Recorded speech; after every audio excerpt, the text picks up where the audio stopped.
This is my last chance to show everybody how Nerd Nation does it. Show the nation that we can go 40-0. We have a chance to make history. This year is special because I get to play with my big sisters. This is my chance to go out with a bang. This is the stage where big players make big plays. The most dangerous thing about Baylor is their 6'8" center. We're loaded at every position. I think it's going to be a battle of some great players. To win a national championship, I have to bring intensity on both sides of the court. I have to dominate in the paint. I have to be a leader. Stanford basketball is together. Sisterhood permeates our team. A bunch of warriors. We all have each other's back no matter what. To play tough and together. This is our chance to shine. I think all the pressure's on them, and I think that's the best time to strike. This is our chance. I mean, why not us? Why not Stanford?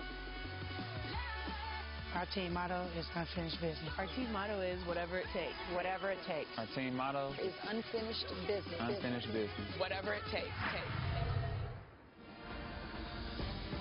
We welcome you to the NCAA Women's Championship presented by Capital One.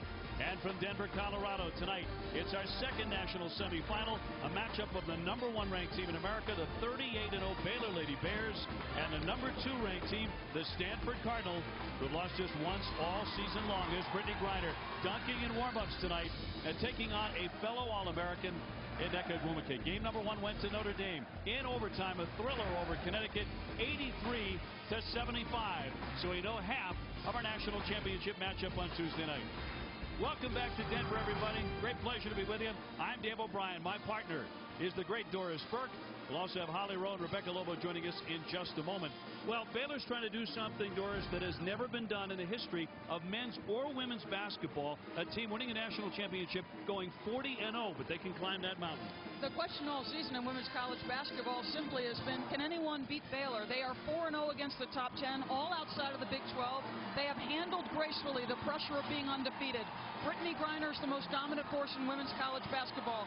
Nothing would be better to cement her legacy than a national title. They'll take us to the one-on-one in an outstanding All-America matchup. Two All-Americans who've had spectacular careers. Strength on strength in our post matchup. Brittany Griner has developed on the offensive end of the floor at 6'8". If she gets deep post position, look out. You've got to game plan for her on both ends. Now she can face up. She's an outstanding, willing, and gifted passer. She has asserted herself much more lately with the dunk, but looking opposite her is an athlete unlike maybe any she has ever seen. Nneka Ogwumike can create space with a reverse pivot, and these are the kinds of shots she's going to have to make, and these are the kinds of plays she's going to have to make. She will have to be faster to the ball. We know this. She's got a great kicker, and she ain't going away. Stanford head coach Tara Vanderveer is the only one of the other three coaches who did not schedule Baylor during the regular season. She believes that element of surprise may help her tonight. Time for the Capital One. Meet the players. Here's the Stanford Cardinal.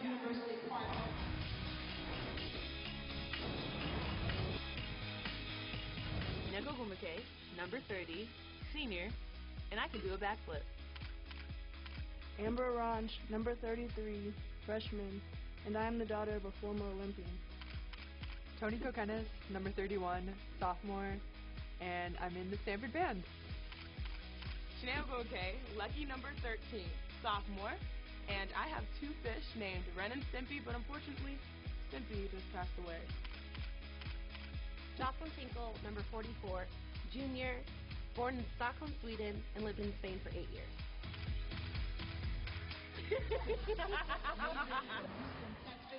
Let's bring in Rebecca Lobo now. Rebecca, you know a thing or two about talented post players. Nobody influences a game more than the 6'8" shot-blocking Brittany Griner. Well, Dave, Brittany Griner is the most dominant defensive force in the history of women's college basketball, and it's because of her size, her length, and her skill. At 6'8", she has a 7'4" wingspan. She's a shot-blocking machine. She can get her hand on a basketball that is 11 feet in the air. If her opponent wants to get out the shot, she has to start her shooting motion when Griner is 14 feet away. She is the ultimate rim defender, so Kim Mulkey wants to keep her in the lane. To do that, Griner and Destiny Williams have gone to switching defensively, which is what you will see here. When a post commits to going high and another low, Griner will take the low player, keeping her near the basket, defending the rim. But for more on Stanford, I'll send it over to Holly Rowe. Stanford coach Tara Vanderveer told us today at shoot-around that she has watched almost every single Baylor game this year, and they are going to try to do something that no other defensive team tried against Baylor. She said they're calling it their 54 defense. No, it's not a defensive front like football. It's 5 Stanford players against 4 Baylor players. That means they are going to force Jordan Madden, the worst perimeter shooter for Baylor, to stay completely alone. They're going to put all of their attention on Brittany Griner with another double team. Jordan Madden shooting just 35% from the field, only 21% from the three-point line. They're going to let her try to beat him that way. Now let's check in with the Baylor Lady Bears.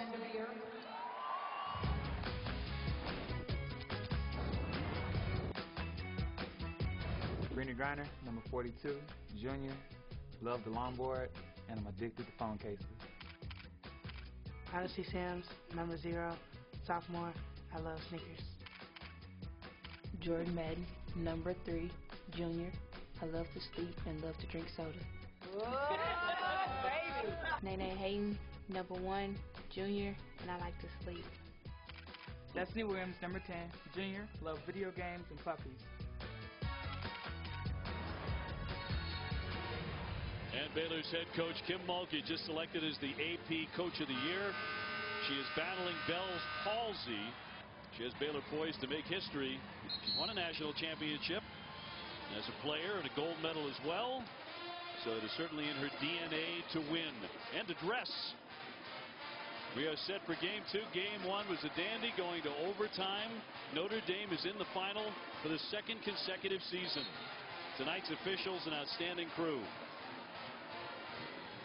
So great to have you with us from the Pepsi Center. Dave O'Brien, Doris Burke, Holly Rowe, and Rebecca Lobo. Baylor, the 8th undefeated team to enter the Final Four, and only Louisiana Tech in 1990 failed to win the national title. And Griner wins the opening tip. The Baylor Lady Bears in the white. We're underway. Stanford comes out in black. Madden on the drive, airborne, and backs in two. Jordan Madden aggressive right away. Well, all season long, and this is something that Kim Mulkey has preached to her team. Odyssey Sims and Brittany Griner will not win the national championship alone. It's those 3 other players on the floor that are important. So Madden doesn't shoot a perimeter jump shot like Stanford would like. She puts it on the deck and gets to the rack. Kennis tried to drive the lane. She was shut off. Shot clock down to 8. Now at 5, Kokenis wants the follow away and hits it. The guards for Stanford are different than the guards that played there a year ago. You think about Jeanette Poling and Kayla Peterson. They were outstanding, talented players. They do not have the speed that Orage and Kokenis bring. Madden tempted to shoot, but can't get it. And here's Orage, the young point guard, just a freshman, who has really had a fine tournament. I wish I could say that with a French accent. Orage. Orage. It really rolls off the tongue. Amber, a freshman from Houston, Texas. Boy, is that a talent-rich area for both men's and women's basketball. Janae Agumake back out to her sister. Shot clock again down to 7. Orage with a leaner. Can't get it to go. Rebound comes right back to her. Nobody boxed out for Baylor. And Orage is a player who, in the regular season, averaged under 5 points per game. But her scoring has been on display in the postseason. She's doubled that. I think there will be times tonight where she must make shots. She had 18 against West Virginia in a tournament win. The All-American Agumake. Tough shot. That won't fall. Now, she has played against Brittany Griner in AAU ball back in Texas when they were both a little bit younger. She said, all I remember is we lost, and I shot a lot of three-pointers. Griner in close and draws the foul. First time tonight. Well, you'd see what Stanford's strategy is. Jocelyn Tinkle is nowhere near the perimeter player she's checking. She is digging down from the perimeter, 1 in front, 1 behind Brittany Griner. The last thing you want to do, though, is commit the foul. Just make it a tough 2. Foul went against Nneka Agumake, the 6'2 senior. And her sister, both All-Americans. And Griner, this is an area of tremendous improvement since her freshman year, foul shooting. I'm not sure there's a phase of the game where Brittany Griner hasn't improved. And I'll tell you where else she's changed. In freshman, she was somewhat reticent. We have a day where we interview all 5 starters and the coach. She came into our room like Fat Albert. Hey, hey, hey. It was great. She has grown up inside. She didn't have to. 6'8". In fact, her teammates started teasing her a little bit, and Coach Mulkey did as well, saying exactly that. What a great talent. 23 points a game, 9 rebounds a game. Agumake with a miss, but Janae Agumake right back up and in. Do you see what I mean? The point I made before this game was that the Agumakes will be faster to the ball rebounding than any opponent Brittany Griner has seen, and that's a case in point. Griner with a touch, draws the double team. In and got it to go. She'll go to the line. The unanimous first-team All-American for a three-point play. Well, Brittany Griner is a player who, this is the shoulder she most wanted to turn over early in her career. In fact, often the only shoulder she would turn over. Now she'll go over both, but this is what I like.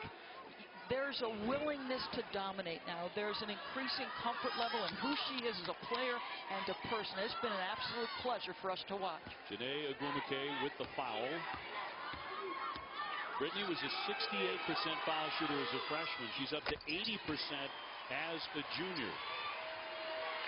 And on the bench, Nneka Agumake. That didn't take long. The All-American, the Pac-12 Player of the Year. Picked up one foul and went to the bench. Tinkle feeding Orange, a line driver, and it won't fall. Destiny Williams with the rebound. They want to run. Odyssey Sims, a spectacular guard. Airborne, no. Sims also an All-American. We have 4 of them on the floor here when Nneka is in the game. McKenna's just a sophomore, handling the point guard duties right now. Working on Madden on the drive. Janae Agumake. Booth, no. Got it back, though, on a high rebound. Their post players can do that, though. Jocelyn Tinkle can step away. She's more like a 3, but their post players can step away and face. Booth is 6'5", so additional size up against Griner. That one in and out by Orange. And Holly Rowe at shoot-around this morning asked Coach Vanderveer, did she think Sarah Booth could play more minutes? And Tara had a little wry smile on her face, sort of acknowledging Holly's acumen, and said, yes, you might see that. She averages 3 points a game. Destiny Williams, who gets 10 and 9, gives it up for Madden. She's traveling with it. So Baylor turns it over, leading by 3. Baylor in the Final Four for the second time in the last 3 years. And the third time overall. The closest anyone has come to upsetting Baylor lately was Texas A&M back in February. That was a 7-point win for the Lady Bears. They had an 11-point deficit at home to UConn and went on to win that basketball game. But that was way back at the start of the year. Kokenas with a shot clock to 10. Stanford's taking a lot of time to get a shot in the air over and over. Tinkle, the shot clock at 4, and that goes out of play. Didn't touch a thing. Stanford has started cold, 2 for 9 with Nneka Agumake on the bench in Denver. And in part by Shell. No other gasoline protects engines better. And Bud Light. It's the sure sign of a good time. Here we go. Back in Denver, Baylor with a 7-4 lead on Stanford. Condoleezza Rice, former Secretary of State and Stanford professor, but battling celebrities. RG3, the Heisman Trophy winner, in the house as well. So this is getting serious. Condrey will fire it up there and hit the back of the iron. And I like the strategy. All season long, you've been challenged around Sims and Griner. It is very difficult to consistently make jump shots when the stage is this big and the lights are this bright. That'll be an ongoing story in this game. Nneka has returned for Stanford. On the court with her sister as well. Shot clock at 8. Orange trying to make a move to her right. Tosses it, and there's a foul in the lane as they try and tie up Nneka Agumake with 14:50 to go in the first half. Well, they had a mismatch on the post. Odyssey Sims ended up on her. And Agumake is relentless in pursuing position. And again, this is the most dynamic tandem of forwards in the country with Nneka here and Chene, her sister. And they are highly, highly productive, both scoring and rebounding for this team. Sims' first foul. Bonnie Samuelson, an outstanding three-point threat, a freshman at 6'3" in the game for the Cardinal. You wonder if the altitude had something to do with Nneka coming out early, but there's a strike for her. Well, you're lifting the defense, okay? So Chene gets up to the free throw line. That lifts Brittany Griner, and the quickness to get the backdoor cut. That's perfectly executed. Shot up and over the rim, and here comes Stanford trying to run. They have a 32-game winning streak coming into this national semifinal, which Baylor has not lost all year. Tara Vanderveer said, we believe we can play with anyone in the country. We just want the chance. And guess what? They're comporting themselves like a team that believes they can compete with anybody in the country. Well, Samuelson right off the bench for a two-pointer.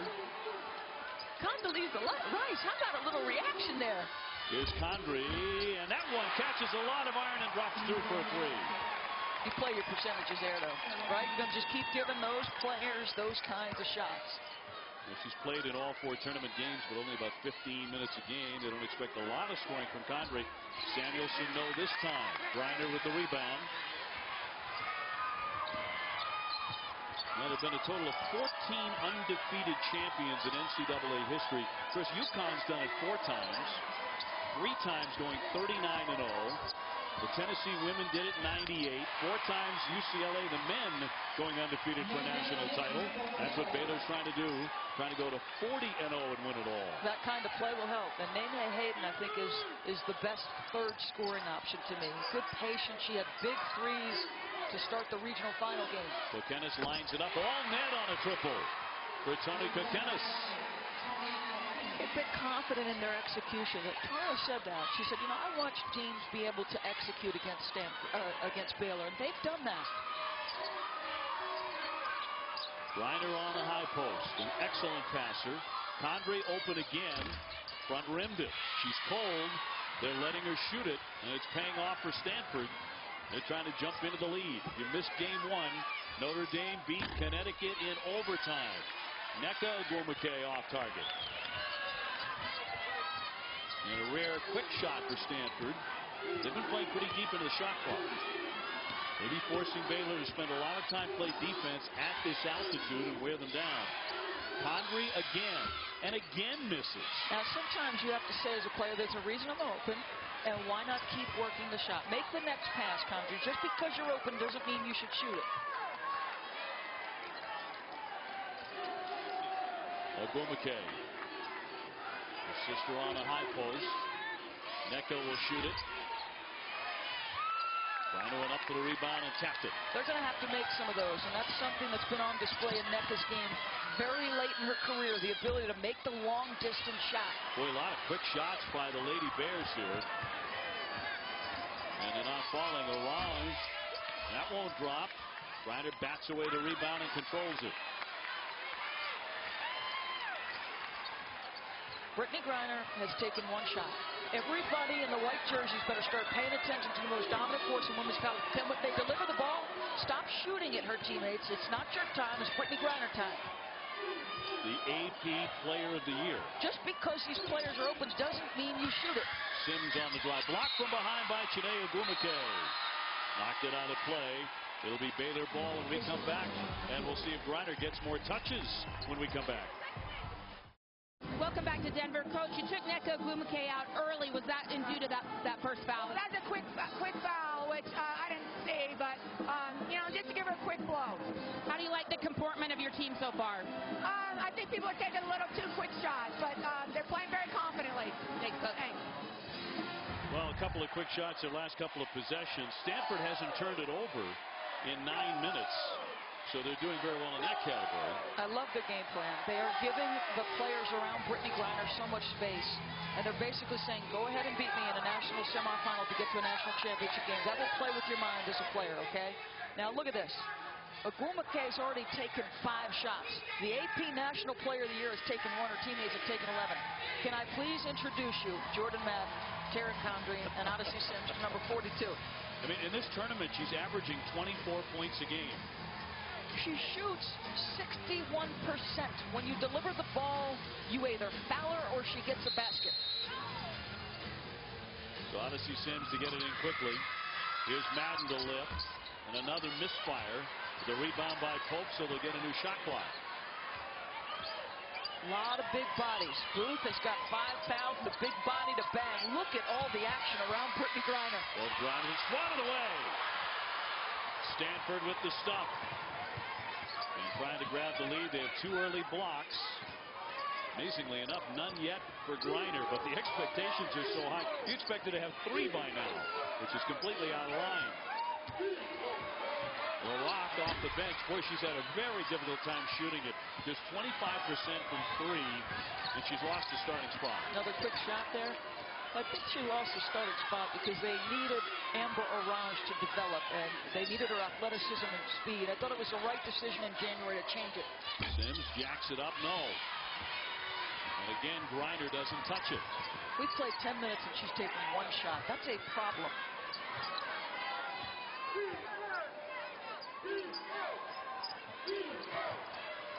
Nneka Ogwumike up top with Jocelyn Tinkle. 6'3", an excellent three-point shooter, 42%.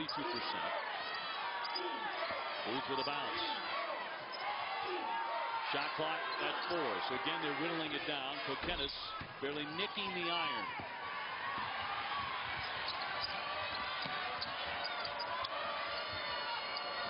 Madden. Well, they're daring them to shoot, aren't they? From the wing. Look at the space. Look at the space they're giving them. Madden with a 17-footer. That won't fall. I told you, it starts to play with your mind. It becomes incredibly difficult unless you're very confident in your ability to make 15 to 18-foot jump shots to make it. Baylor 4 for 16. They've missed their last 8. Griner will take one and knock it down. See, I think it looked like Booth was fatigued. Griner can make that with great consistency. So I think Booth, was she a little bit tired because she did not get out and check that shot. You know, we saw an interesting phenomenon here at this altitude in game 1. Players initially, after 3 or 4 minutes, getting winded. Tough catch and the basket by Nneka Ogwumike. Another case where they lift Brittany Griner. Okay, it's a lift of Brittany Griner. The more you get her away from the rim, the better your opportunities to score. So look at Brittany Griner is checking Booth high.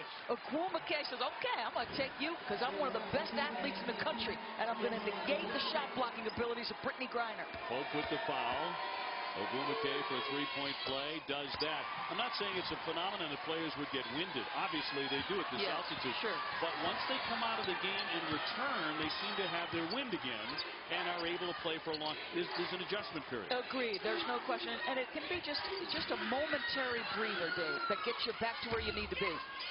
Stanford twice played at altitude. Colorado and Utah this season. Did you see how high Nneka Ogwumike went up to get that rebound? Tied at 14. Ogwumike averaging 10 rebounds a game. Her sister also averages 10. Back to Ogwumike for 2. I cannot preach it enough, folks. There's a reason Brittany Griner's up at the free throw line, and there's a reason Tara Vanderveer is in the Springfield Hall of Fame, folks. This is a great game plan. Not a good one, a great one. The sisters getting together for the basket.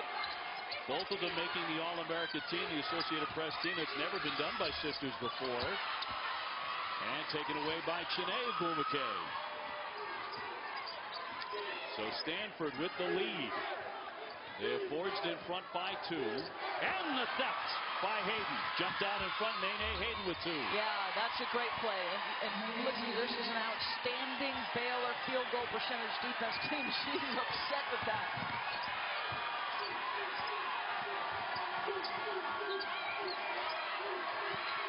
Pass, what a give inside for Tinkle. Chiney Ogwumike with a couple of terrific assists. Yeah, how about the length of the pass it has to cover and the angle of the pass.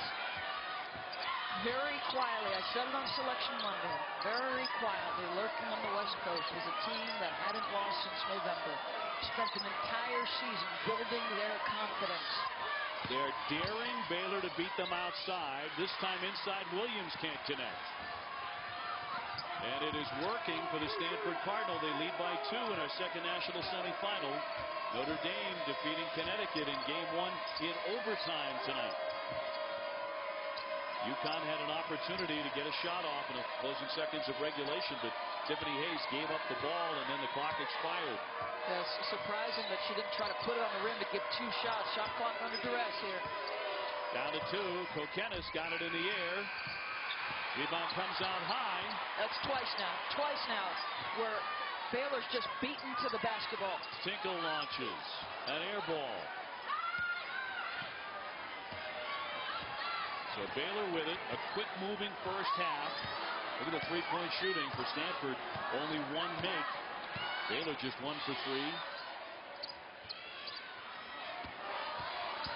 Madden in the lane. The give for Williams, trying to wriggle free, draws the foul as she hits the deck. She'll go to the line to shoot 2. Nneka Ogwumike is as good an athlete as there is in the country. Folks, watch how high she gets up off the ground to go pursue this board. Go get it, Nneka. Then run the floor. Use that athleticism and speed to beat backdoor. Great play. This is the stage where we show Stanford basketball to the whole country. To win a national championship, we have to focus, concentrate, and play for each other. This is my chance to go out with a bang. Stanford by 2. Baylor's looking for Brittany Griner dunks. Let's go to Rebecca. Well, Dave, Brittany Griner is a dominant force defensively in the paint, but Stanford has done a tremendous job getting her out of her comfort zone. Sarah Booth is a capable three-point shooter. Griner's defending her. She comes out. Griner's hands down defensively when she's playing out on the perimeter. Booth has the clear vision, can make those passes, and get it into Ogwumike. Just lifting her to the free throw line. And she's got great ability to cover ground and create space. But you've got a speed and athleticism dynamic with Stanford in the forward positions in both Ogwumike's. And that's coming into play. I thought Stanford would be faster to the basketball. Well, Williams makes 1 of 2 after the Tinkle foul. Under 6 minutes to go before halftime. 1-point game. Janae Ogwumike trying to get it across midcourt, zips it up to her sister. And I like this from Baylor. Extend your pressure, try to make some things happen with your defense.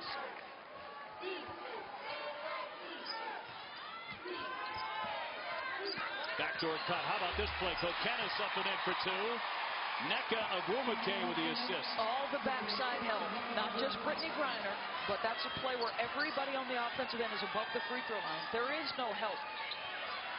The All-Americans pushing and shoving. On a drive, Nene Hayden draws the foul. And the junior from Dallas will go to the line. The NCAA Women's Basketball Championship concludes Tuesday night on ESPN with the championship game. Coverage beginning at 7:30. Then at 8:30, Notre Dame takes on the winner of this one. The NCAA Women's Basketball title presented by Capital One on ESPN. Foul on Kokenis was her first. And Hayden drops in the first one. Well, this Skylar Diggins with 19 and played a marvelous second half along with Deb Peters, doing some scouting on Stanford and Baylor. Who will they play on Tuesday? Who do you think they're rooting for? Who do you think the guards from the Irish would rather drive against? Somebody from Stanford or somebody from Baylor? And I mean no disrespect to Stanford, but when you've got 6'8" and you're a driving guard, that changes the way you think. Brittany Griner once blocked 14 shots in a game and averages 5 per contest. Number 2 shot blocker in the history of the NCAA. A theft here by Sims. Very quick. Great bounce pass. Laid up and in by Madden. Yeah, Sims is, a driving force in terms of her personality. 117 steals coming into the year. She is a dynamic defender. And very often a player who will impose her will on the defensive end. Scored 27 points against Tennessee in the regional final as well. Baylor by 1. You must be strong with the ball when Odyssey Sims is near you. She's got great strength and speed with her hands. The kick out, Samuelson launches. Got it, a three-pointer for the freshman from Huntington Beach, California. They're going to have to make some threes. Colin Vanderveer says, listen, we've got to make something out there.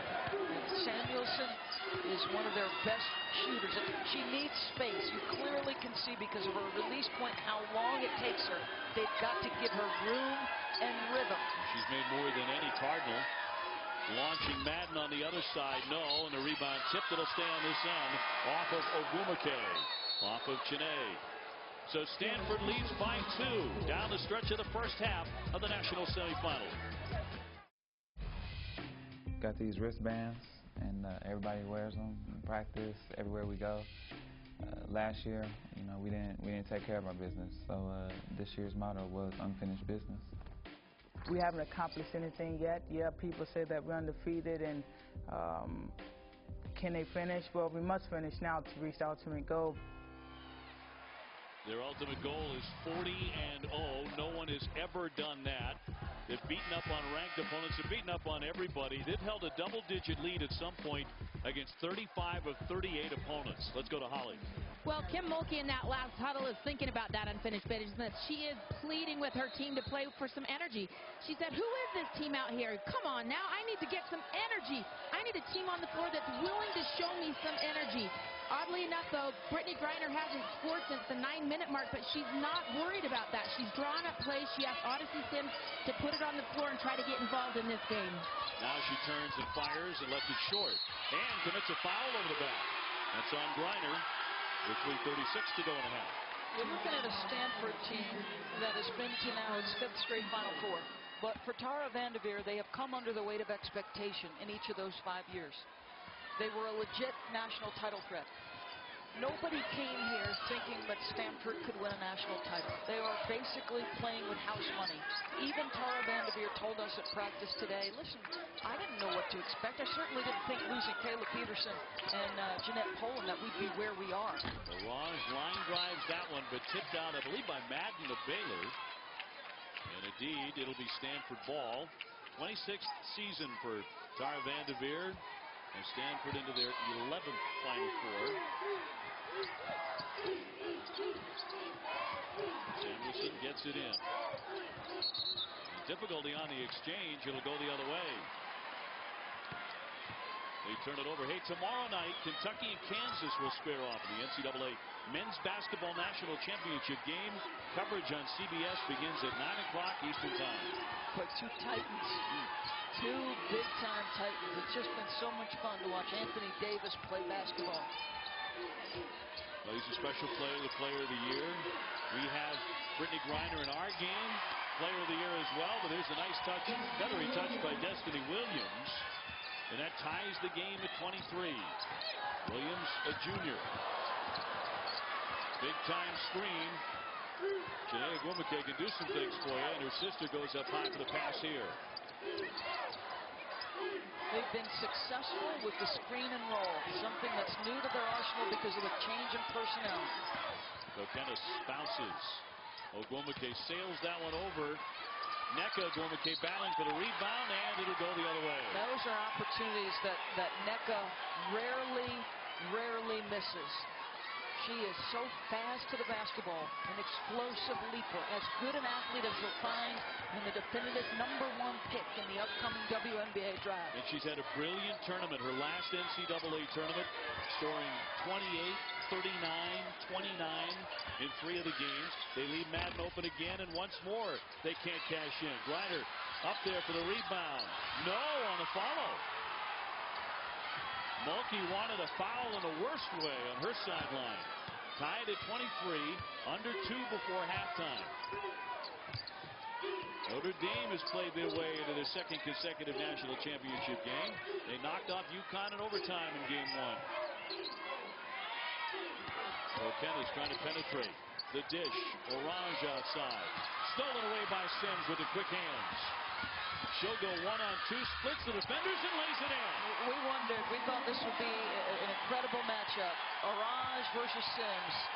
Sims is an extremely confident player and one of the outstanding defenders at the lead guard spot. You better not be casual with the ball when Odyssey Sims is on the floor. She will take you on a journey you do not want to go on. She plays bigger in big games in her career.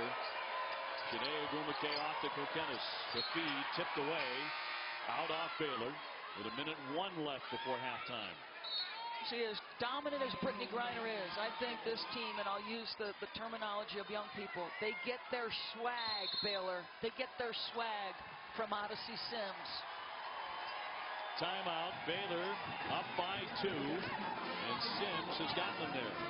Why are they one of the better defensive teams in the country? It all starts at the point of attack. Odyssey Sims, Orange telegraphed that. She might as well have been a quarterback looking at the target the entire development of the play. And Sims said, yeah, let's go, everybody. I'm here to play.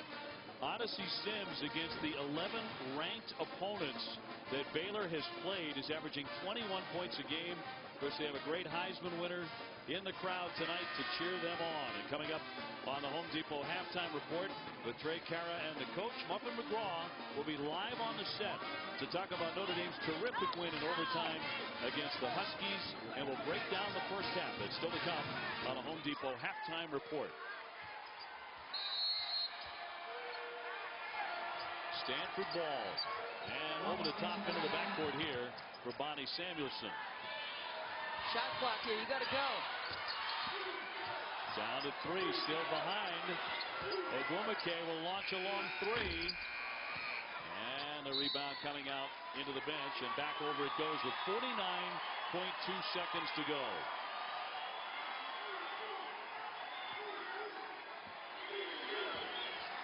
So Baylor up 2, Reiner leading with 7. Not a gigantic half, obviously. Hayden with 6. Well, you can see they're trying to deploy Nneka in areas that she doesn't consistently spend time, and her field goals reflect that. She's 3 for 9, because you can't post Nneka like you normally would. No 10-second backboard violation in women's basketball. 5 on the shot clock, though. Sims muscles it up. It won't drop. Battling for the rebound. She won it back, and it's a shot clock violation. So 18.2 left. Stanford with the ball. A chance to tie or take the lead before halftime. Tinkle comes back on, an excellent 3-point threat. She replaces Samuelson. Wow, some little extracurricular between Kokenis and Sims. Ogwumike. Knocked from behind by Condra, comes free. Right to Chiney. Ogwumike up against Grinder, decides not to do anything with it. Orange will heave it, and it won't go at the buzzer. So Baylor has the lead at the break, 25-23. You saw Chiney Ogwumike do what so many have done against Brittany Grinder, go the other way. Let's go to Rebecca Lobo. Brittany, you've been swarmed on the offensive end. How concerned are you that you only have 5 shots? I mean, we're getting, the shots that we want to get. We just got to knock them down. We got to get in the paint. We got to knock down shots. We got to knock down free throws. Then we got to defend on the defensive end. Defensively, they pulled you out onto the perimeter. How comfortable are you defending out there? I mean, I have no problem with guarding out on the perimeter, but the only thing is I'm leaving the paint open. All right, Brittany, thank you. Send it over to Holly Rowe. Well, Nneka, you said you were excited for the chance to try against Brittany Griner. How do you think that first half went? I think it went well. I think what we need to focus on mostly is our offense. We did a good job of holding to, I think, 7 points. And, we're doubling her hard, and we're still sticking with our defensive plan, but we need to kick it up on offense. How is the altitude affecting you at this point? It hit me for the first 3 minutes, but I'm fine now. It's the Final Four, so. Thanks, Nneka. Thank you. Only a Stanford kid would know exactly how many points Brittany Griner has at halftime. 7 points. I don't know how she knew that. No one gave her a stat sheet. Baylor leads it 25-23. Griner indeed with 7. A second half to come to see who faces Notre Dame Tuesday night in the national championship game. Now to Trey Wingo for the Home Depot halftime report. All right, Diego Bryan, thanks so much. Welcome indeed to the Home Depot halftime report inside the Pepsi Center. Trey Wingo here with Carol Lawson and the coach, Carolyn Peck. Well, you look at this half. Tara Vanderveer talked about her bench, Carolyn, and how they were going to have to defend Brittany Griner. Bonnie Samuelson, the 6'3 freshman, before this game had played a grand total of 8 minutes and scored 2 points. She has 5 points in the first half and a lot of minutes. They are throwing everything they can at Brittany Griner. Well, when Tara talked about keeping a secret, that was a big secret she kept all season long. But I think the most impressive thing that Stanford did was the way that they denied the ball even coming inside to Brittany Griner. They kept one in front and one behind. Well, first they're going to look at how patient they were offensively, and I think that that's been key of what Stanford. What they wanted to do was move Griner away lane and not have to score over her. You go bring Brittany away from the basket, pull her out of the lane, and then you take shots away from Brittany Griner. You know, I think when you talk about what Stanford cannot do, and I thought they flustered Baylor defensively, particularly in the half court, but they cannot turn the basketball over. Baylor did not have a rhythm offensively, but what allowed them to get to lead is the turnovers. You say, well, Stanford only has 4 turnovers in the first half. Baylor has 8 points off of those turnovers. If you're going to slow the game down, if you're going to limit possessions, then you can't have giveaways like this. And I thought that gave Baylor some confidence, even though nothing was going right for them on the offensive end. Defensively, they kept Stanford offensively in check, and then they were able to get a few of these freebies, and they made Stanford pay. And we talked about Odyssey Sims and her ball pressure off the top, and they did a good job of doing that late to create some scoring opportunities. It was Odyssey Sims' offense in the regional final that really kick-started Baylor when things were slow for Brittany inside, when they were sagging in on her, and now it's her defense that really has Baylor up by 2 at the half of the second national semifinal game. When we continue on the Home Depot halftime report, Muffet McGraw, head coach of the Notre Dame Fighting Irish, will join us to talk about one of the greatest games we've seen in a long time here. The Fighting Irish survive an overtime scare and move into the championship game for the 2nd straight year. That's ahead on the Home Depot halftime report. Welcome back to the Home Depot halftime report. Home Depot halftime report rolls on here inside the Pepsi Center. Trey Cara and our coach, Carolyn Peck, delighted to be joined by the head coach of the Fighting Irish, Muffet McGraw, who has her team into the national championship game for the 2nd straight year. Muffet, congratulations. Thanks, Trey. It was one of the better games we've seen in a long time. Let's take a look at the game, and especially how it ended in regulation, the first overtime national semifinal we've had since 1997. Gino Auriemma and company trying to see if they could even the score with Notre Dame, and here it is down the stretch. A giveaway by the Irish and Kelly Ferris with a putback. You had to think we had this thing won, and suddenly everything sort of went haywire at the end. That's exactly what I thought. We had some bad turnovers. We gave it up so many times for layups. They made the free throws. Kelly Ferris came up big for UConn in that stretch. Big hustle plays there, the 2 free throws to give the lead. And how about Natalie Novosel here to force OT? Amazing shot. She was there for the rebound. I wanted Sky to attack the basket, and she was there for the finish. And then Tiffany Hayes passes on the shot. They don't get it off. We go to overtime. Bria Hartley comes up with 1 big 3, and then how about Brittany Mallory? What can you say about Brittany? She has struggled a bit from the three-point line. I couldn't be happier for somebody that big the game winner. 83-75. And Terry, you said it best. Brittany Mallory really was the player of the game here for the Irish. I thought she was, even before she hit those shots. I mean, you deployed her, bringing the basketball up the court, took Skylar Diggins off, and then defensively, which I think is an underrated part of Mallory's game, just her impact and the seniors' impact on your team. She's the defensive stopper. She had to guard Lewis. She's going to guard the other team's best player. Was able to shut them down a little bit. I thought did a fabulous job. Helped Sky take a little pressure off, bringing the ball up the floor, gave her a rest when we didn't want to take her out of the game. But our senior leadership, the poise and the maturity to give the game away in regulation and come and get it back. But your junior point guard made great decisions down the stretch. And my question is, she ran from one end of the court to the other to you. She yelled something at you and you yelled something back. I want to know what that conversation was. Yeah, that was between the 2 of us. That was something that we're just so happy. I love Skylar. She does so many great things for us. Well, you're back in the championship game for a 2nd straight year. Do you think at all about the parallels that happened the last time you had a national championship? It was the last time you guys were a #1 seed. You had to beat UConn in the semifinals to get there. This same path is happening again. It really is, and we went through Denver that year to get to the Final Four in St. Louis, so we're hoping good karma. What was it like? Did you feel the altitude was at all affected? Because it seems at times in the first half here and also in the first game, both teams were really affected by it. Yeah, I was fine on the sideline. I don't think it affected me at all. Yeah, you were doing your crouching as you always do. You were very consistent. We were screaming for water at every timeout, really trying to keep them hydrated. That was the only thing we could do. Right. This is a pretty good game we got going on here. 2-point game at the half. Do you care who you play one way or the other? You know, you get to this point, you're just so happy you're still playing, but both teams great post games. So I don't know how we're going to match up. Well, you found a way against UConn in one of the best games we've seen in a while. I'm sure you'll find a way to get something done. Muffet, we really appreciate it. Congratulations. Thanks, Trey. We will see you on Tuesday night. Sounds good. Muffet is going on to the national championship game. The Huskies fell 1 half short of making it there. And after the game, Gino Auriemma admitting he made some mistakes in that second half. I made a huge mistake of taking Kia Stokes out of the game at that point. we went with 5 guards so that we could switch all their screens. And in the end, a defensive rebound would have won it for us. That's the part I'm going home with. Well, never easy when you have an emotional game like that. UConn Huskies season is done. Notre Dame moves on. Who will meet on to join the Irish in the national championship? This halftime report is built by the Home Depot. More saving, more doing. That's the power of the Home Depot.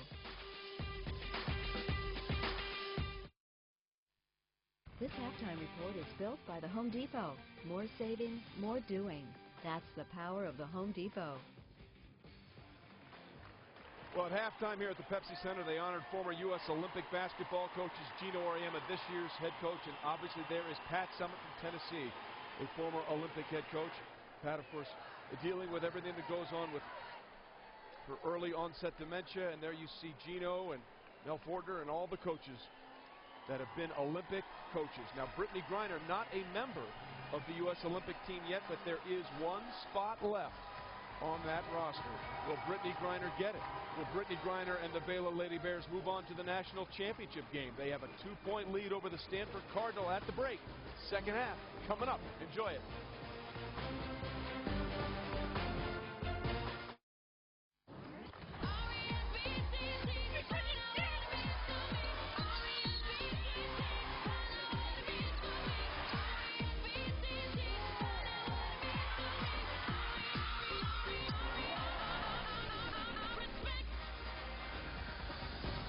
We welcome you back to the NCAA Women's Championship presented by Capital One.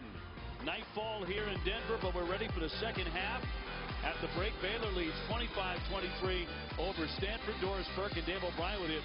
Brittany Griner with an un-Griner-like first half in many ways, Doris, because she didn't score all that much. She's been averaging about 15 shots a game all season. She took 5 in the first half.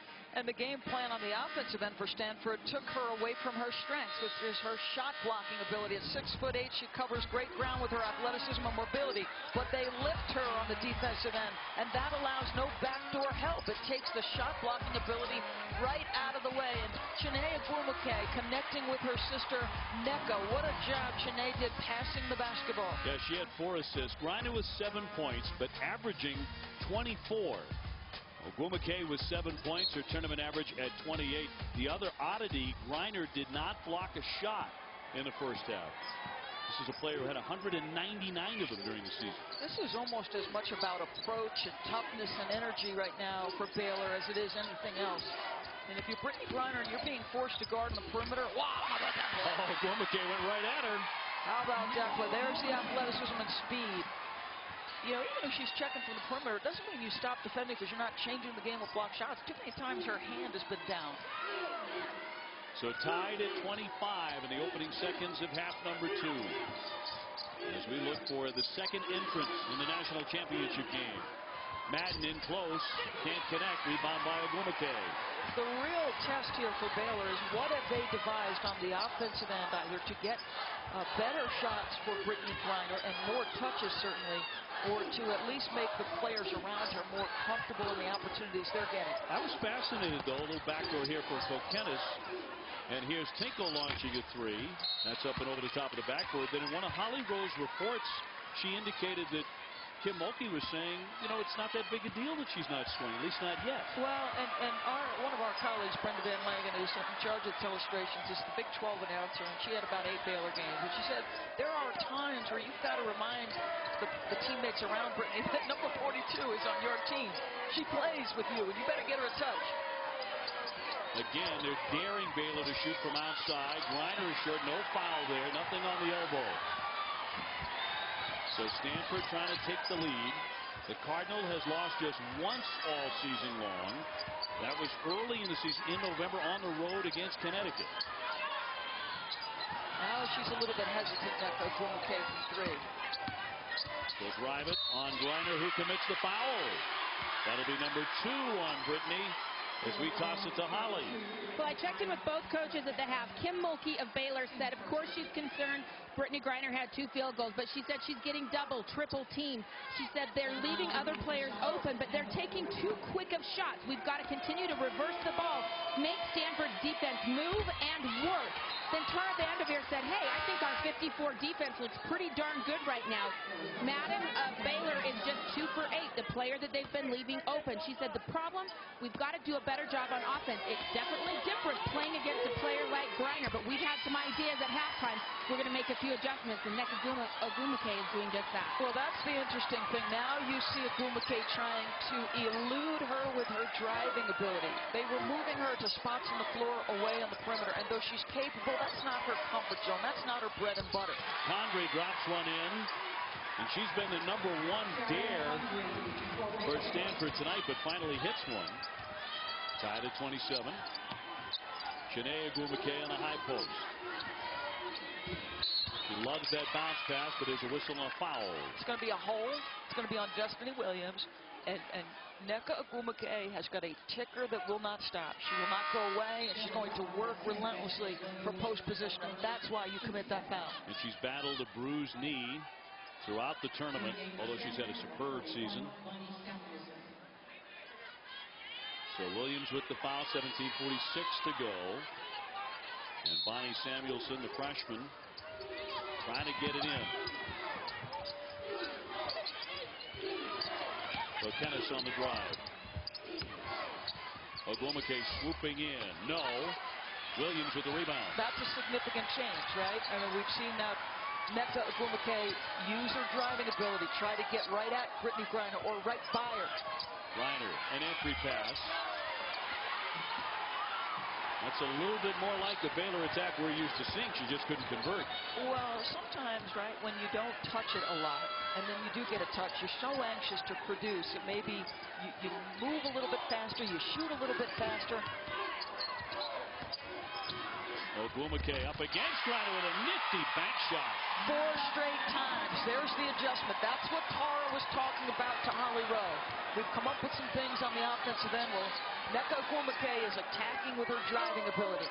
Serious Player of the Year candidate up against the Player of the Year. Yeah, I don't think she's seen an athlete in the post like Nneka. Condrey starting to heat up a little bit, ties it at 29. The shooting percentages on both sides could use it. Stanford 35%, Baylor 32%. And there's Orange on target. Well, and I think that Condrey will get the minutes. And basically, Madden is not making shots. She was 2 for 8, so Condrey gets her chance. Sims pops, left it way short, but got it back. Up it goes again for 2. Odyssey Sims, the sophomore from Irving, Texas. And though Condrey's numbers don't reflect it, Dave, she has, at points this season, made big shots for the team. And the ones she's hit today are big. A little scuffle there between Kokenis and Condrey. And that was off the leg and out of play. So it'll be Stanford ball. Tied at 31. Tara Vanderveer, the Hall of Famer. She had something special for Baylor cooked up tonight, even though they hadn't seen them all year. But you got the impression she liked the idea. There was a surprise factor at play here. She did not schedule them during the regular season. UConn did, Notre Dame did. Ogwumike harassed. That's done a lot of trouble up against Griner. That's a bad decision right there. Williams. And the foul by Nneka Ogwumike. She commits the personal. Tied at 31. That'll be her second foul. 15:49 to go in our second semifinal.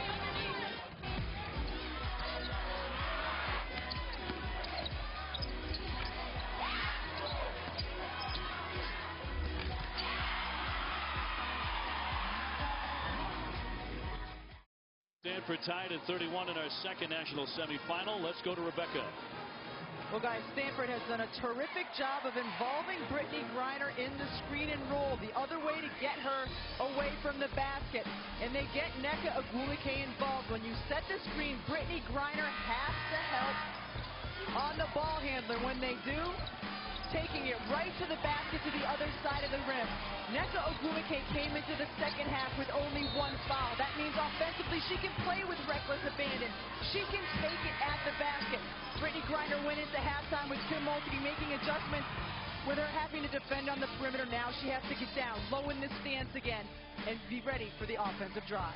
Well, the star comparison, strength on strength in the post. Obviously, the advantage right now to Nneka Ogwumike, and that screen and roll is a change for the Stanford Cardinal. As your personnel changes, Dave, your coaching must change. Your strategy must change. Tara Vanderveer has at her disposal two dynamic athletes in the front court. Speed with Orange and Kokenis in the backcourt. So these screen and rolls are sprinkled in to what has become, a triangle-heavy Stanford team in the past to one that's sprinkling in different things. So great adjustments by the Hall of Famer. Destiny Williams makes one of two. Baylor with a 1-point advantage. Baylor continues to press in the backcourt. Chiney Ogwumike off to Orange. Here's the jumper by Samuelson. That won't drop, but the rebound high to Kokenis. Samuelson won't wait, but she's actually on the line in the act of shooting now. And they are hot. Tara Vanderveer disagrees with that call. In the Frozen Four second game Thursday night, BC and Minnesota meet in Tampa at 8 Eastern on ESPN2, ESPN3, and streaming live on WatchESPN.com and the Watch ESPN app. Brittney Griner has not scored in about 12 minutes. When's the last time she touched it? She had the miss here in the last couple of minutes. Well, she actually touched the ball just 9 of Baylor's first 28 possessions in the first half. That's the fewest she's had since the first half of their first tournament game, and she only played a handful of minutes. You've got a source. Condrey, yes. Well, they've been needing her, and she's delivering in the second half.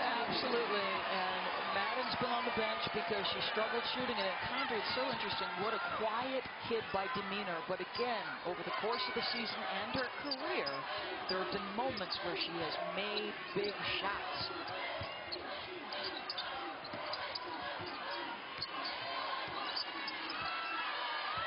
Orange trying to penetrate around Sims. That doesn't happen very often. The kick out, Kokenis a three.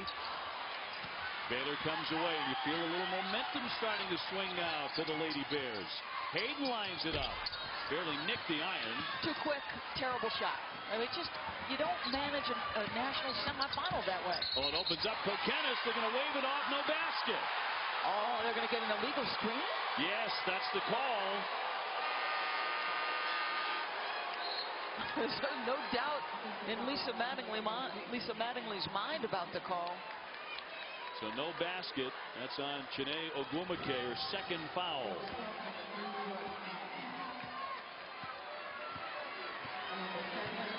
Well, moving to get in front of Griner. Well, to me, I think she probably could have sold it a little bit more like she was looking to post up. Griner gets the bounce pass. In close, draws the foul. She'll be to the line.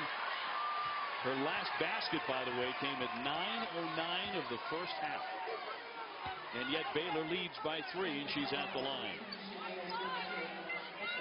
Let's check in with Holly Rowe. Well, one of the things that Brittney Griner is so good at is getting to the basket and continuation when she's got players draped all over her, fouling her. I was at a Baylor practice this year, and Kim Mulkey lets their men's practice players foul Brittney at will. She was out there yelling, "Foul her! Foul her!"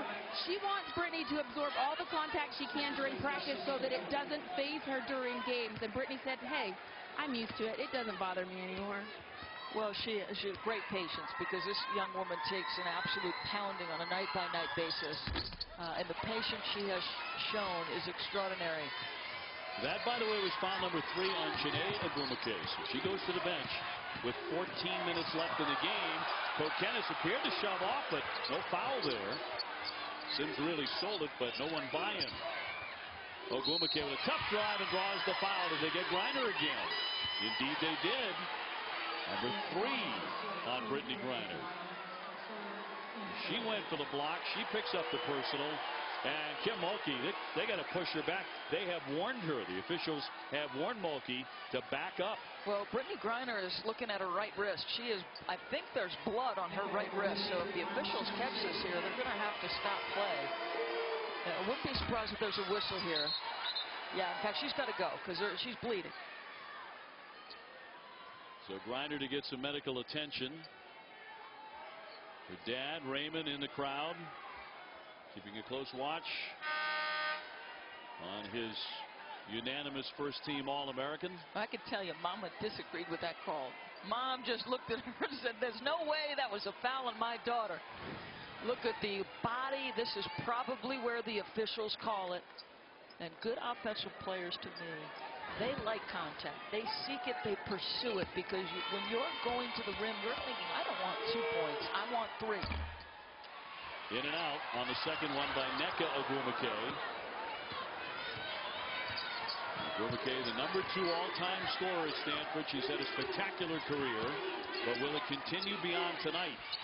Williams got a great look. Tinkle tipped it into the corner and controlled by Baylor. Sims slashing in off to Madden, airborne, a foul too, and she'll go to the line. Boy, oh boy, there was some doubt in her mind when she left her feet. But you're athletic enough at 6 feet to make an adjustment. The pass is pretty. It's a little dump down. Look at that. She left her feet before being absolutely certain that the shot was the thing she wanted to do. Madden, they don't count on her for a lot of scoring, just 4 points a game, but she's Baylor's leading defender under 6'8". Outstanding defensively, the junior from Arkansas. You need those kids to buy into their roles, and Madden has bought into a long-rangey defensive player. Good passer. Yeah, very good. As good as Griner and Sims are, it takes 5 to win a national championship. We saw that with the Irish. Big-time screen set there. Sims went down. She went down hard. She really had her bell rung. No argument whatsoever from Tara Vanderveer. In fact, she just looks at Nneka Ogwumike and had something to say. That's 3 on Nneka. Yeah, so you can't lean. It is not the screener's job to deliver the contact. That ball handler has got to rub that defender off. And down the lane, banks it in. Well, this is the biggest lead tonight. We'll see if Stanford takes the timeout. You need Chiney Ogwumike because you're not scoring the ball, and you count on Chiney and Nneka so much. RG3 delighted with the run by Baylor. 8 points, their biggest tonight. Baylor opens up an 8-point lead, 40-32 over Stanford in the national semifinal. Let's toss it to Rebecca. Well, Dave, a dominant post player needs guards around her who can score because she will draw the double team. Stanford's defense has not changed in the second half from the first half. Griner is still surrounded. The difference for Baylor, their guards, primarily Karen Condrey, have been able to hit. Condrey 3 for 3 in this half. We'll see if that alleviates any of the pressure on Griner inside. Brittany Griner with 8 points. Condrey has been the shooting story the second half. She averages 3.7 shots per game on the season. She's 3 for 6, and the biggest thing she's done, she hasn't hesitated for a moment. Shoot it with confidence. You got to believe it's going in. Well, Baylor's starting to believe. They're on an 11-1 run. A whistle off the ball with 12:50 to go. Let's check in with Holly Rowe. Well, Rebecca, to your point about the shooters surrounding Brittany Griner, when she was a freshman, Kim Mulkey knew she had a very unique player, so she sought out some help from former NBA coaches who had coached unique big people. She said the advice that she received was to surround her with shooters. That makes defenses play more honest on her. Kim has done that in her 3 years. The shooters around Brittany have continued to improve, and you're seeing that help their big girl tonight. Destiny Williams just picked up foul number 2. Nneka Ogwumike, her sister, rolling to the basket, tied up with Williams. And Nneka nearly lost it. Shot clock at 7. Orange back to Chiney. Griner there with the rebound. She has 7. Baylor is starting to take a hold of this basketball game as they have 38 for 4. Nobody has ever gone 40-0 in the history of college basketball, men or women's. And there's Griner for 2. Just a terrific read. The double came from the high side. She is very confident turning over that particular shoulder. And her release point is so high. You've got no chance as a defender.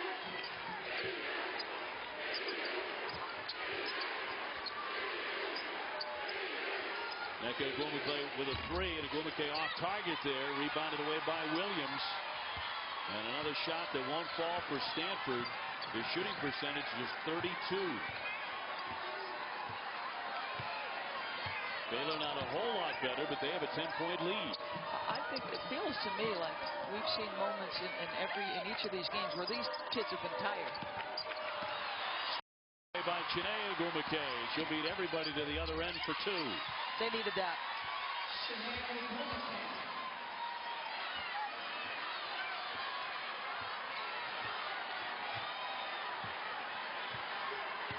Just 4 points so far for Chiney, the younger of the 2 Ogwumike sisters. He's a sophomore. Williams went for the fake and committed a travel. We have a timeout. When we come back, Holly talks with Kim Mulkey. 10:57 to go.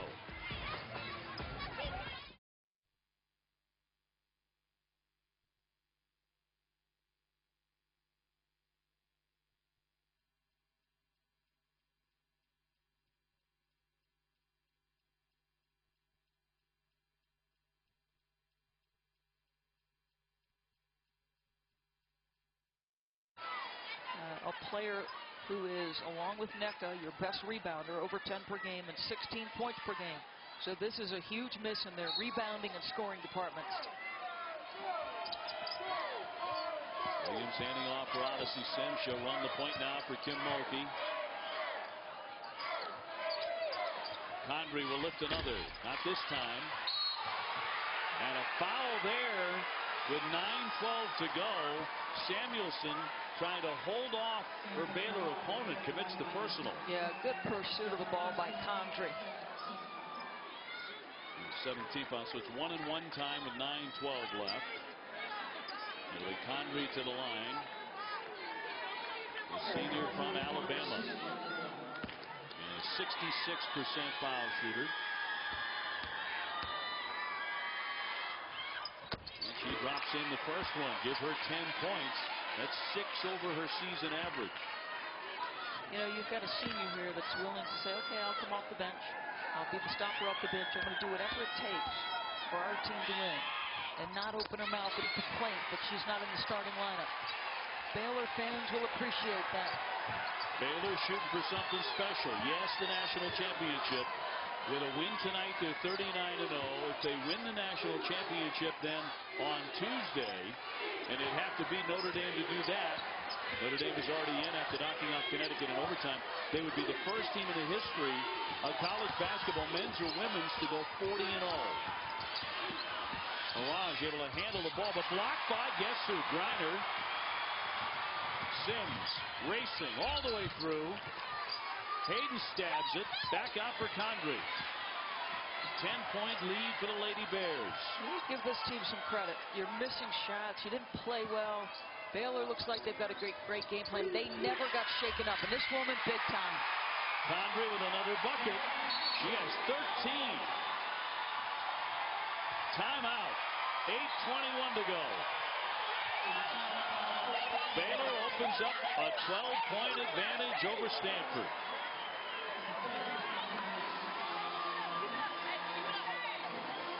This is a team that never rattles. And 6'8" Brittany Griner has done this as well as anyone and will finish as the NCAA's all-time block leaders as long as she stays healthy. They're spacing the floor. Outstanding pass from Destiny Williams. Condrey's hand has been all over this basketball game. Griner averaging 5 blocks per game. NECA and Chiney Ogwumike. Right now, Chiney is in trouble, but you see what they've done in the tournament tonight. Different story against Baylor. Yeah, and you have to come back with Chiney Ogwumike, and she comes back onto the floor after that timeout because, listen, you go down with your guns blazing. So not a long sit for the sophomore, as Tara Vanderveer has to get it right back in. It's a 17-3 run for Baylor.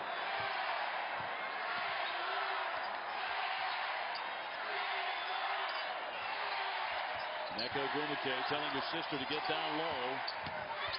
On the move, up against Griner. Denied. Got it back. Up again for 2. See what I mean about her motor? And she simply is one of the most competitive people that Tara Vanderveer has ever coached. She will not go away. They might lose, Dave, but not because she stopped playing. Stanford's number 2 all-time scorer, number 3 all-time rebounder. The back down by Williams, and a foul. She really wanted that basket. I believe that's Chene, and she'll be done. 7:39 remaining. Indeed, that's 5 on Chene Ogwumike. The NCAA Women's Championship is presented by the Capital One Cup. Learn more and check the standings at CapitalOneCup.com. Have to dominate in the paint. This year is special because we have a chance to make history. We want to show the nation that we can go 40-0. Trying to win a first championship. Look at how the AP Players of the Year compare, particularly this in wingspan, vertical reach, and shoe size. Incredible. And blocks, obviously, and Anthony Davis, spectacular, playing Kentucky into the national championship game. Brittney Griner's trying to do the same thing Tuesday night against Notre Dame. I'd say Anthony Davis has a few more guard skills at his disposal than Brittney, but equally dominant. Well, our trending topic, as we take a look at that on Twitter, is Brittney Griner the best center to ever play the game? Well, I certainly think her legacy is incomplete, but to me, of the players that I have seen over the course of history on the collegiate level, she's as dominant as anyone I have seen. Tara Vanderveer likened her to Lisa Leslie. I wouldn't have minded seeing a 5-0 play against Brittney Griner. Rebecca Lobo? Yeah. Rebecca, what were your thoughts on this? Is she the best ever? Well, first of all, I would have minded seeing me play against Brittney Griner. She's the best I've ever seen, Doris. I mean, have we ever seen a player this size, this athletic ability, dominate the way she has, especially defensively? I mean, even when you look at what Stanford has done tonight, Griner only 1 block, but they've changed the way they play offensively because Brittney Griner is in the game. I've never seen anything quite like it. Listen, as a staff, Kim Mulkey has said, I don't watch tape of my opponents the same way I would if I didn't have Brittney Griner. What opponents do against one another is not what they will do against Baylor. And the other part of that equation is you've got to game plan for both ends if you're opposite Brittney Griner. Her impact has just been extraordinary, and sometimes it's hard to document or quantify outside of the blocks and the reach and all of those things. Nneka Ogwumike with 18, 47-38, Baylor. Griner draws the double and triple team. Sims, airborne, left it well short. Williams with the rebound, a block by Tinkle. Another block attempt and a foul this time. Under 7 minutes to go in a low-scoring national semifinal. Booth will pick up the foul. It'll be number 1 on Sarah Booth. And Destiny Williams is at the line. All Big 12 first team, the 6'1" junior from Benton Harbor, Michigan. She actually leads the Baylor team in double-digit rebounding games with 18. Well, she is an outstanding offensive rebounder, and clearly her ability to do that is incrementally impacted based on the number of defenders sent in Brittney Griner's direction. A little bit easier when 3 defenders are going around Brittney Griner. And it probably helps her shooting percentage, too, which is 55%. But she has 9 rebounds in this game.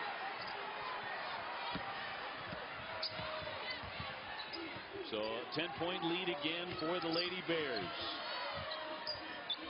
And now a steal out in midcourt by Williams. Went to the other side. Ogwumike really forced her to do that, and she could not convert. Love it. Love how hard Nneka retreated to go ahead and get it. She made the mistake because she did not meet the basketball. But you don't stop playing.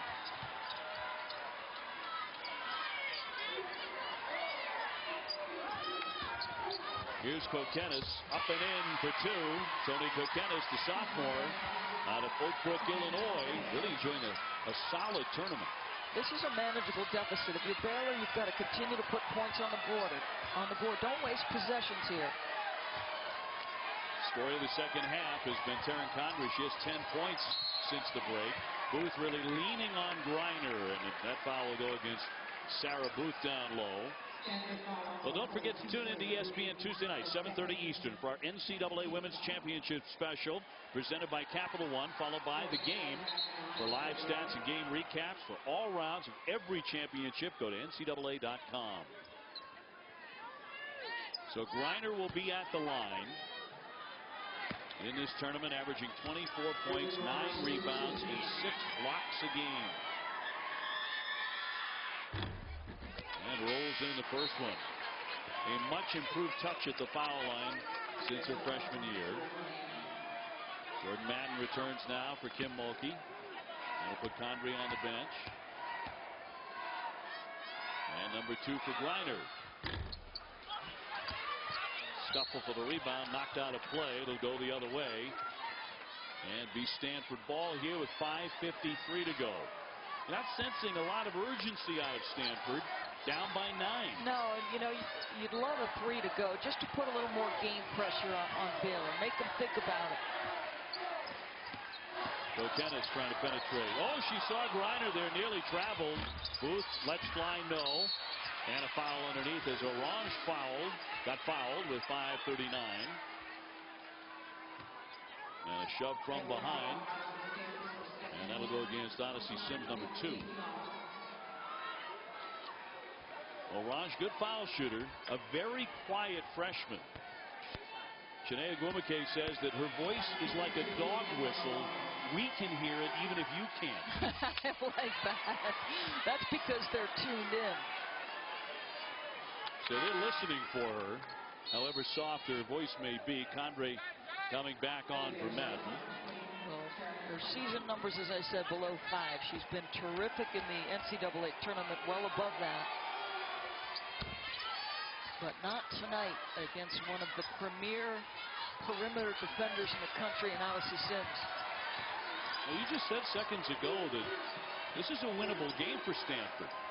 Low scoring, neither team shooting it well, but if they can force turnovers like that, they're very much alive.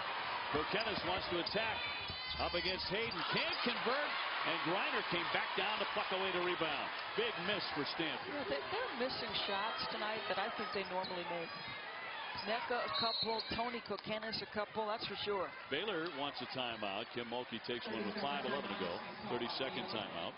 I like the aggressive, assertive move by Toni Kokenis. You really could have put some great game pressure. She crossed over and then got back to get her shoulder square. Just, you know, your speed is impacting your ability to make the play at the rim. You got to be better than that. Well, they're just 2 for 17 from three-point land, too, so they're not helping themselves beyond the arc. And have scored only 41 points. They're one of the high-scoring teams in America this year, up around 78, 79 points a game. Yeah, and you know, I think it's the little things, and I say you have to be better than that. The turnover where Nneka doesn't meet the ball. Clara was talking to her team an awful lot today about the details, the devil in the details, right? Meet the ball, finish plays. Well, if Stanford loses here to Baylor, they will have lost just twice all season. Once in November, and then on the 1st of April. Their 5th consecutive Final Four, but Nneka Ogwumike has not won a national championship. And her career might be coming to an end here tonight with 5:11 to go, trailing by 8. So Baylor to inbound from the side. Odyssey Sims, an AP All-American, off to Condrey. Destiny Williams slicing in. Nene Hayden, but traveling with it. So that gives it back over to the Cardinal. They're giving them chances. And Kim Mulkey senses that. Stanford is still very much in the game if they can make some shots.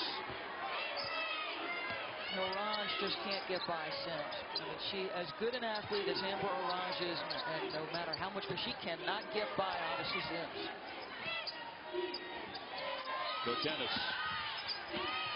She's trying to make something happen. Shot clock at 5. Nneka leans in. Griner with the block. Got it back.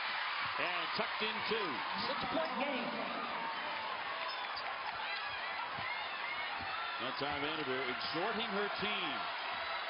And you know she's saying that. You're in it. You're in it. Baylor without a field goal in over 4 minutes.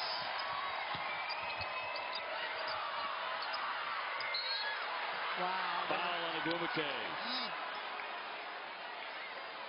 That is her 4th personal foul. Watch her on the offensive end, though. The dribble drive against Destiny Williams. Doesn't give up because her shot is blocked. Be persistent.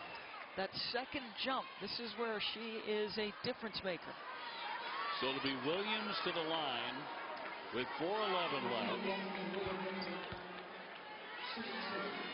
2 shots for Williams, 67% for the year.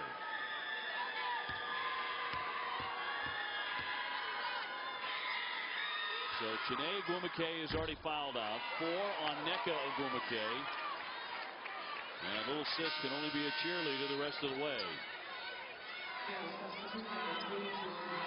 Stanford's only got to the line 7 times all night. Williams has struggled. She's made only 4 of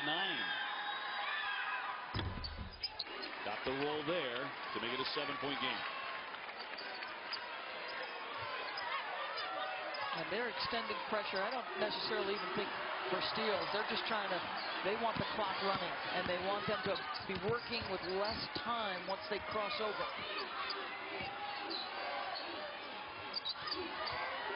Look at that 3-point percentage. They thought they had to make some. 2 will not be enough. Agwumike, not a good shot right along the baseline. Do you get the sense from Stanford that they're as close as they're? I don't get the sense that this team right now believes they can beat Baylor. I think you're exactly right. They just can't seem to cut in any appreciable way. So it seems like a bigger lead than 7 points, doesn't it? Yeah, and I think that's Brittany Griner. You touched on, they hadn't faced Brittany yet, and it's a unique thing. I think you need the experience to know what it is. So Baylor up by 7, but Stanford has the ball. Orange going underneath Brittany Griner. She'll pull up and pop, in and out. Boy, she got a great look. Could not bury the shot. They just haven't been falling all night. Stanford hitting under 33% of their shots. And now time beginning to become a factor here. And a timeout, Kim Mulkey. I think it's a good one. I think they need a basket. I think she wants a little bit more separation. She wants to put just a little bit more doubt in Stanford's mind. She knows this is an important possession. Well, the Final Four has not necessarily been a friendly place for the Stanford Cardinals. Won't be the last time either. UConn does it. They win by 20. Connecticut has won the national championship again. Texas A&M has done it again. The Stanford Cardinal in shock. Well, that was certainly the case last year. They had all that pressure from Texas A&M up in their face. They just couldn't handle it. They have run into the eventual national champion, I believe, 3 straight years now. So been close, but no cigar. 4 years, excuse me, they've run into the eventual national champion. Well, Stanford trying to come back and play their way into the national championship game. They've won 2 titles under Tara Vanderveer. But Baylor with the ball coming out of the timeout. Let's see what they have in store. Oh, great play. Little scissor screen for Sims. That's perfect. A 3-pointer for Odyssey Sims. Where you said they needed a basket out of this, they get a 3. A little zipper screen. She starts on the weak side. 2 defenders or 2 offensive players close up as she cuts through them. That's just perfectly done. Great execution and a perfect timeout. So was that the dagger, even though there's over 2 minutes remaining? Tinkle again wants no part of Griner. Kokenis, the kick out. Nneka Agwumike for 2. Yes. I think you got to come up. You got to come up and start making some plays here defensively. Nneka has 22 and 9, so her numbers are certainly in line with a normal night for her. Sims drives it. No one picks her up. She lays it in. It's winning time, which means it's Odyssey time. Kind of a quiet night for her. 9 points, but hitting big shots in the end. And Sims and Tinkle got tangled up, and Sims had to hang on. No, this should be Sims. She pulled her down. Yes, yes, ma'am. That's 0. Yeah, you watch this. She actually had to hold on and yanked her down. She was looking to sell it, baby. But Odyssey Sims, Lisa Mattingly wasn't buying it. Watch this. I love that. Takedown. To go in our second national national semifinal. It's Baylor by 10 over Stanford. Now for tonight's Capital One Player of the Game. It's got to be Taryn Condrey, and probably the least likely suspect. How about her willingness to step up in the second half and make shots? Folks, this is the quietest player on the team. She didn't have a word to say. She just let her game speak volumes on one of the biggest stages under the brightest lights. And there is somebody who can appreciate that kind of performance. Yes, he knows about big-time efforts. 3 at halftime for Condrey. 13 in the game. Is he going to be number 1, or is it going to be Luck? What do you think? I think the consensus seems to be Mr. Luck. There's actually been some question about that. Luck, of course, the great Stanford quarterback. But you wonder if the Colts have been making some noise about maybe not taking Luck overall with that number 1 pick. Yeah. Like they hadn't made up their mind yet. Condrey with 13 and has been a shooting star. Think about Peyton Manning, Ryan Leaf. Yeah. Although I don't think either guy would be Ryan Leaf, that's for sure. Necco off the inbounds, couldn't get it to go. And now just 90 seconds left in this semifinal. Notre Dame won a thriller over Connecticut in the first national semi in overtime. So the Fighting Irish are awaiting the winner of this one. Meanwhile, with a 10-point game, you have to start appreciating the career of Nneka Ogwumike here down the stretch. The great Stanford senior, the All-American, a Pac-12 Player of the Year, National Player of the Year candidate. A brilliant tournament, a brilliant career. You are looking at a young woman who will be the definitive number 1 pick in the draft. Her numbers are staggering in a program that has turned in some fairly memorable careers. But I think beyond that, you are looking at a young woman, should she choose to go into politics, that could be President of the United States.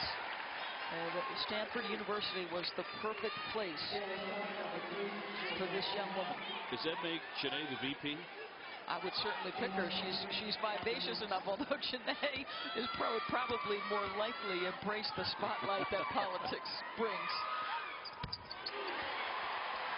And Olivia, the younger sister, may be Secretary of State, which they always are. They have a very famous former Secretary of State right there. And Condoleezza Rice, her team obviously losing, and she's not too happy. Coming up on the 1-minute mark of this semifinal. Tinkle leans in, can't get it. Griner with the rebound. I do believe Baylor will need to put more than 57 on the board against the Irish to come away as a national champion. Notre Dame can score in bunches. They're the top scoring team in the Final Four. And now we're about to get down to the final 2. And you talk about an interior matchup with Griner and Devereaux Peters. How about Odyssey Sims versus Skylar Diggins? Sims on the drive. We've got Sports Center coming up next. Oh, Sims is holding that leg in some pain on a drive here in the last 34 seconds. We'll see what's up with Odyssey Sims, the 5'8 senior. And up she goes. Appears to be all right. I think Baylor Nation breathes a sigh of relief that she was able to get up so quickly. Might have been a cramp. So 34.4.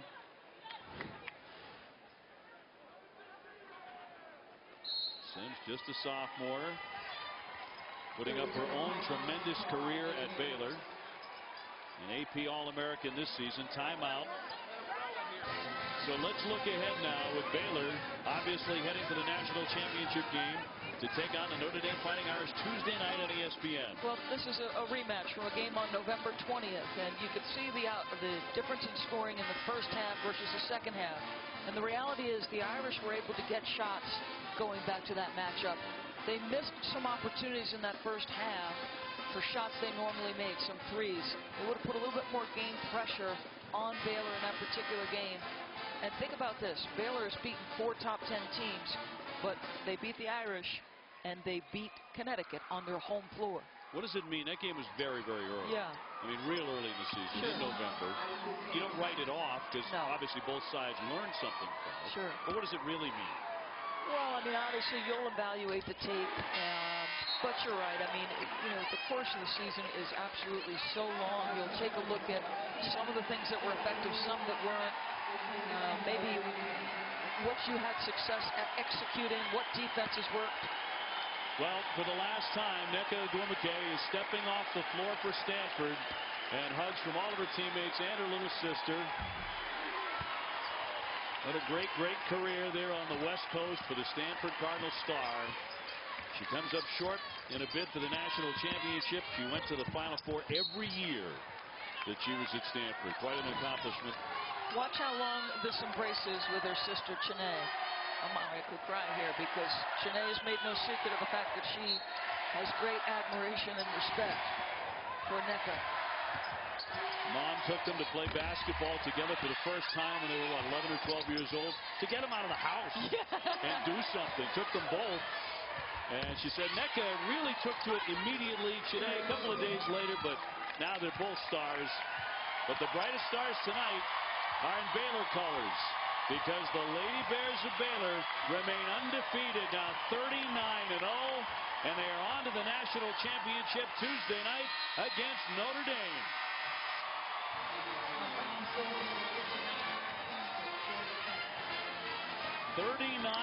No one's ever gone 40-0 in the history of the game. So it's Notre Dame and Baylor. I think a lot of folks probably would have guessed that's the way the national championship would play out. That's Tuesday at 8:30. So Sports Center coming up. We will have interviews from the floor coming up in Sports Center. Notre Dame and Baylor for the national championship on Tuesday night. Plenty more coming up next on Sports Center, along with the latest on the men's championship game tomorrow.